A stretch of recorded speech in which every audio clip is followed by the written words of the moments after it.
Hello बच्चों, let's read this question and question says that the process of distillation is applied to separate a liquid or mixture of two liquids having large difference in their।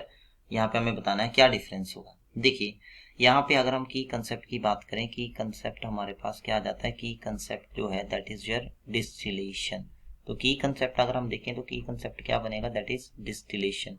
Distillation जो क्या है, distillation is a process which is used to separate component of a liquid mixture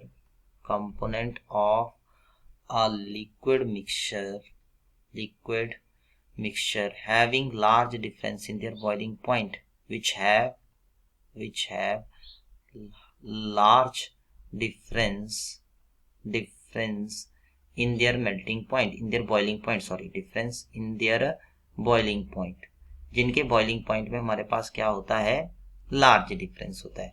तो यहाँ पे हम बात कर रहे हैं it is use to separate a liquid mixture. उस लिक्विड मिक्सचर को सेपरेट करने के लिए यूज किया जाता है जिनके बॉइलिंग पॉइंट में क्या होता है, लार्ज डिफरेंस होता है। तो हम क्या करते हैं बेसिकली यहाँ पर, जैसे मान लो हमारे पास दो लिक्विड हैं। जैसे मान लीजिए हमारे पास जो है एक लिक्विड जो है, आपके पास यहाँ पर दो लिक्विड का मिक्सचर है जिसमें A+B दो लिक्विड आपके पास प्रेजेंट है। एक हम मान लेते हैं हमारे पास वाटर है और दूसरा हम मान लेते हैं हमारे पास कोई नॉन पोलर वाटर है, और दूसरा हम मान लेते हैं दैट इज, मान लीजिए हमारे पास जो है कोई अल्कोहल आ जाता है। ठीक है, लाइक इसका इस वाटर का बॉइलिंग पॉइंट जो मान लो 100 डिग्री सेल्सियस है, और इसका मान लेते हैं कोई अल्कोहल है, इसका मान लेते हैं हमारे पास 160 डिग्री सेल्सियस है। तो जस्ट फॉर एग्जांपल, ठीक है। तो अब क्या होगा, जब आप इसको हीट करोगे तो 100 डिग्री सेल्सियस पे इसको हीट करोगे तो वाटर जो है वो किस में कन्वर्ट हो जाएगा, 100 डिग्री सेल्सियस पे हीट करोगे तो वाटर कन्वर्ट हो जाएगा वाटर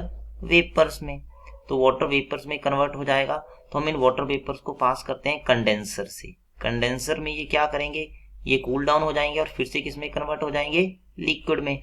तो एक साइड आपके पास वाटर चला जाएगा और एक साइड आपके पास क्या रह जाएगा, अल्कोहल। तो यहाँ पे आपके पास आ जाएगा larger difference in their boiling point. I hope you understand it well. Best of luck.